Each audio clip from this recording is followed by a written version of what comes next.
टेकी पवन academy को subscribe करने के लिए ये बटन दबाएं। वेलकम स्टूडेंट्स, मेरे चैनल टेकी पवन एकेडमी में आपका फिर से स्वागत है। कंटेंट मतलब टेकी पवन एकेडमी समष्टि अर्थशास्त्र की इस नई सीरीज में आज हम बात करने वाले हैं घरेलू सीमा क्या होती है। राष्ट्रीय आय के जो विश्लेषण में घरेलू सीमा शब्द आता है, एक देश की घरेलू सीमा, उसका मैं डिटेल में आपको अर्थ बताने वाला हूं कि किस प्रकार से क्या राजनीतिक सीमा ही घरेलू सीमा होती है और नहीं होती तो फिर ये होती क्या है। उसके लिए आप कंप्लीट ये वीडियो जरूर देखें। तो जल्दी से मुझे सब्सक्राइब कर लीजिए और आइए देखते हैं इस वीडियो को।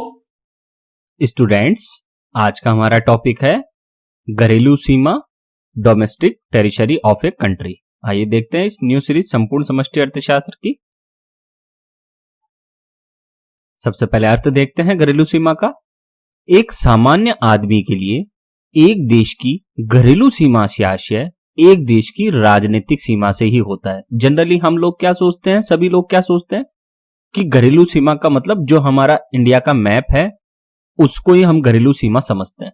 लेकिन अर्थशास्त्र में राष्ट्रीय आय के विश्लेषण के अंतर्गत घरेलू सीमा के अंदर कई घटकों को शामिल किया जाता है जो कि भारत के मैप के अलावा भी हो सकती है। यहां मैं कुछ आपको जानकारी दे दूं। घरेलू सीमा की अवधारणा घरेलू आय की गणना में काम आती है।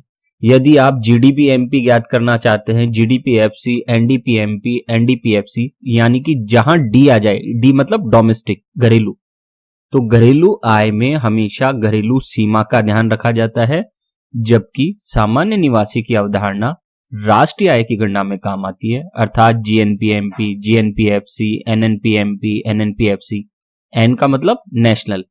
तो राष्ट्रीय आय की अवधारणा में सामान्य निवासियों को शामिल किया जाता है, जबकि घरेलू सीमा में जो घरेलू हमारी आय है उसमें शामिल किया जाता है घरेलू सीमा। तो आप ध्यान दें, घरेलू आय के अंतर्गत घरेलू सीमा शब्द काम आएगा और राष्ट्रीय आय के अंतर्गत सामान्य निवासी की अवधारणा काम में आती है। तो हम देखते हैं घरेलू सीमा कितनी बड़ी है भारत के नक्शे से। आइए चलते हैं इसके घटक देखें। उससे पहले आप देख लीजिए, ये भारत का मैप है, ये तो हमारी राजनीतिक सीमा है, ये तो भारत का जो राजनीतिक नक्शा है वो है। अब अर्थशास्त्र में घरेलू सीमा में इस नक्शे के अलावा और क्या शामिल कर सकते हैं या क्या इसमें से घटा सकते हैं, उसको आइए देखते हैं। सबसे पहला तत्व है इसका, इसमें एक देश, हम एक देश को यहां भारत ले रहे हैं, ठीक है। इसमें भारत की राजनीतिक सीमाओं के भीतर पड़ने वाला संपूर्ण भूभाग शामिल किया जाता है। ध्यान दें, घरेलू सीमा में जितने भी हमारी राजनीतिक सीमा का भूभाग है वो सब इसमें शामिल होगा। दूसरा तत्व, इसमें भारत की जल सीमा, जितनी भी जल सीमा है भारत की, वो भी भारत की घरेलू सीमा का ही अंग मानी जाएगी। तीसरा तत्व, भारत की जो वायु सीमा है वो भी कंप्लीटली भारत की घरेलू सीमा का ही अंग मानी जाएगी। आगे बढ़ते हैं। चौथा तत्व, इसके अंतर्गत घरेलू सीमा में वे जहाज और वायुयान भी शामिल होंगे जिनका संचालन भारत के निवासियों द्वारा दो या दो से अधिक देशों के बीच में किया जाता है। इस कारण भारत के वे जहाज जो भारत और अन्य देशों के बीच में चलते हैं, कुछ जहाज होते हैं ना जो भारत और अन्य देशों के बीच चलते हैं अथवा अन्य किन्हीं दो देशों के बीच संचालित है, उन्हें भी भारत की घरेलू सीमा का ही अंग मानेंगे। अब इसको उदाहरण से समझो, जैसे एयर इंडिया है, एयर इंडिया का वो विमान जो भारत और अन्य देशों के बीच चल रहा है, जैसे भारत अमेरिका, भारत पाकिस्तान या भारत ब्रिटेन, भारत रूस, इनके बीच में चल रहा है, वो तो भारत की घरेलू सीमा का अंग है। लेकिन साथ में एयर इंडिया का अगर कोई विमान इंग्लैंड और कनाडा के बीच यात्रियों को ले जा रहा है तो उसे भी भारत की घरेलू सीमा का ही अंग माना जाएगा। यह है इस पॉइंट का सारांश। अब आगे बढ़ते हैं। आप देख सकते हैं ये शिप है और ये हमारा एयर इंडिया का प्लेन आ गया। ये कहीं पर भी चले, अगर भारतीय हैं, भारत की कंपनियां हैं, तो इसे भारत की घरेलू सीमा में ही मानेंगे, भले ही ये हमारे समुद्र में चले या हमारे देश से किसी अन्य देश में जाएं। जैसे एयर इंडिया का भी उदाहरण दिया, एयर इंडिया भारत से लेकर अमेरिका जाती है तो भी घरेलू सीमा है।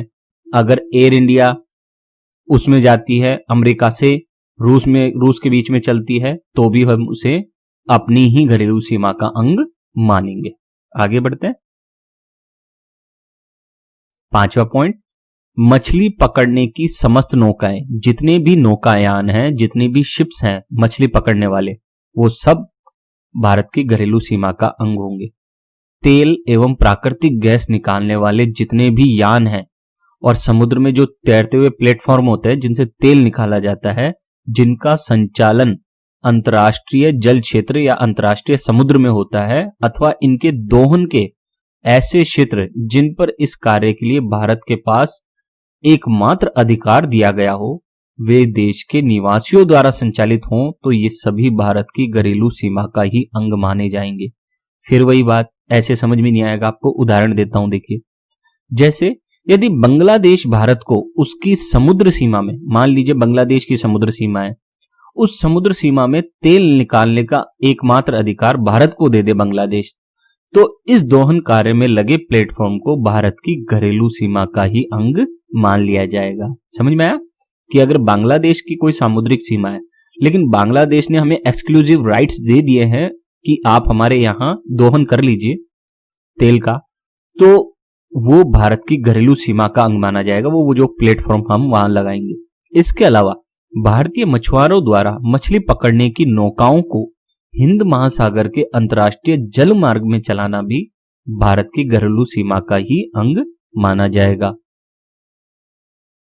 ये देखिए, ये जलयान, ये है प्लेटफॉर्म्स जो समुद्र में तैरते रहते हैं और पेट्रोल निकालते हैं। ये तेल निकालने के लिए समुद्र के बीचों बीच लगाए जाते हैं प्लेटफॉर्म्स है। आगे बढ़ते हैं। 6वां पॉइंट है, भारत के विदेशों में स्थित दूतावास। भारत के जितने भी देशों में दूतावास है, हर देश का सभी देशों में लगभग दूतावास होता है, तो विश्व में जितने भी देश है लगभग उन सभी देशों में भारत के दूतावास है, तो वो दूतावास किसका अंग माना जाएगा? भारत की घरेलू सीमा का। ठीक है, वाणिज्य दूतावास हो, सैनिक प्रतिष्ठान हो, ये सभी भारत की घरेलू सीमा का ही अंग माने जाएंगे। जैसे भारत के संपूर्ण विश्व में स्थित भारतीय दूतावास भारत की घरेलू सीमा का ही अंग माने जाएंगे, जबकि भारत में स्थित अमेरिकी दूतावास अमेरिका की घरेलू सीमा का अंग माना जाएगा। यदि कोई दूतावास अमेरिका का भारत में है, भारत में स्थित है, लेकिन वो भारत की घरेलू आय में शामिल नहीं होगा, वो कहां होगा? अमेरिका की घरेलू सीमा में और घरेलू आय में शामिल होगा वो। ठीक है, अंटार्कटिका में स्थित भारतीय प्रतिष्ठान भारत की घरेलू सीमा का ही अंग माना जाएगा। ठीक है, क्योंकि ये भी एक प्रकार का प्रतिष्ठान है, जैसे हमने बताया सैनिक प्रतिष्ठान या कोई वैज्ञानिक प्रतिष्ठान हो जो शोध के लिए गए हों, तो उसको भी माना जाएगा। आगे बढ़ते हैं। ये देखिए भारतीय दूतावास है, इसे भारत की, ये दूतावास, भारत का दूतावास दुनिया में कहीं भी हो, लेकिन वो भारत की घरेलू सीमा का ही अंग माना जाएगा। अब संयुक्त राष्ट्र संघ क्या कहता है घरेलू सीमा के बारे में? संयुक्त राष्ट्र संघ के अनुसार घरेलू सीमा का अर्थ उस भौगोलिक सीमा से होता है जो एक सरकार द्वारा संचालित होती है। सरकार द्वारा संचालित होती है, जिसके अंतर्गत व्यक्ति भी आ सकते हैं, वस्तुएं भी आ सकती हैं और पूंजी भी आ सकती है, और ये पूर्ण स्वतंत्रता पूर्वक उस सीमा के अंतर्गत आवागमन कर सकते हैं। यह एक देश के आर्थिक हितों को प्राप्त करने के लिए स्वतंत्रता पूर्वक काम करते हैं। तो एक देश के आर्थिक हितों से ये जुड़े होते हैं, इसलिए इन्हें घरेलू सीमा में शामिल किया जाता है। इसी कारण एक देश की घरेलू सीमा के अंदर सर्जित कारक आय हमेशा उसकी घरेलू आय के बराबर ही होती है।